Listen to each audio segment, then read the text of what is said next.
Amen. Man quotidien d'aujourd'hui, mardi 26 septembre 2023. Thème: désigner et envoyer devant le Seigneur.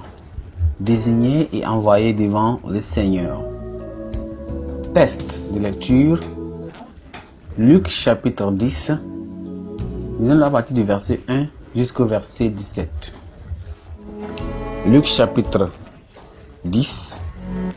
Nous allons à partir du verset 1 jusqu'au verset 17.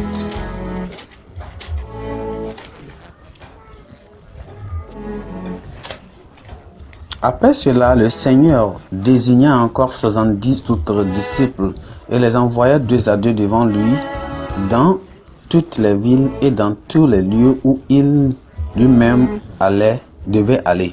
Il leur dit: la moisson est grande, mais il y a peu d'ouvriers.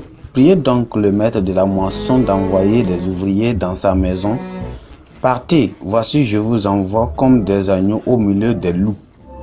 Ne portez nulle bourse, ni sac, ni souliers, ne saluez personne en chemin. Dans quelque maison que vous entriez, dites d'abord que la paix soit sur cette maison. Et s'il se trouve là un enfant de paix, votre paix reposera sur lui, sinon elle reviendra à vous.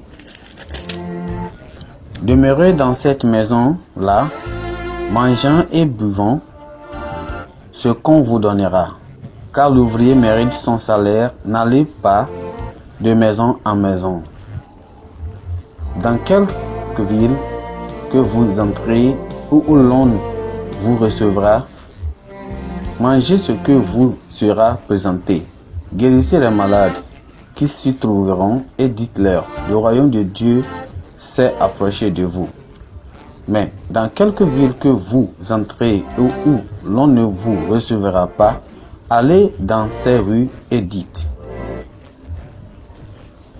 nous secouons contre vous la poussière même de votre ville qui s'est attachée à nos pieds. Sachez cependant que le royaume de Dieu s'est approché. Je vous dis qu'en ce jour, Sodome sera traité moins rigoureusement que cette ville-là. Malheur à toi, Chorazin, malheur à toi, Bethsaïda, car si les miracles qui ont été faits au milieu de vous avaient été faits dans Tyr et dans Sidon il y a longtemps, qu'elles se seraient repenties en prenant le sac et la cendre. C'est pourquoi au jour du jugement, Tyr et Sodome seront traités moins rigoureusement que vous. Et toi, Capernaum, qui a été élevé jusqu'au ciel, tu seras abaissé jusqu'au séjour des morts. Celui qui vous écoute m'écoute, celui qui vous rejette me rejette, et celui qui me rejette rejette celui qui m'a envoyé. Les 70 revinrent avec joie, disant: Seigneur, les démons même nous en sont soumis en ton nom. Gloire à Dieu. Le verset clé, c'est le verset 3. Partez, voici je vous envoie comme des agneaux au milieu des loups. Amen. Supposons que tous les trésors du monde fussent rassemblés et qu'une personne fût désignée pour en être le gestionnaire. Le monde considérait cette personne en effet comme étant un privilégié. Mais pourtant, répondre à l'appel divin est incomparablement plus grand que tous les trésors terrestres rassemblés. Après avoir choisi et envoyé les 12 disciples avec le pouvoir d'aller prêcher l'évangile du royaume de Dieu et de guérir les malades, Christ désigna encore 70 autres et les envoya 2 à 2 pour la même mission. Quoiqu'ils fussent envoyés comme des agneaux parmi les loups, c'était la seule prérogative du Seigneur pour déterminer le champ d'action de leur mission. La propagation de l'évangile, c'est la grande commission du Seigneur. Cette œuvre exige une combinaison d'obéissance, de tact, de vigilance et même de disposition paisible.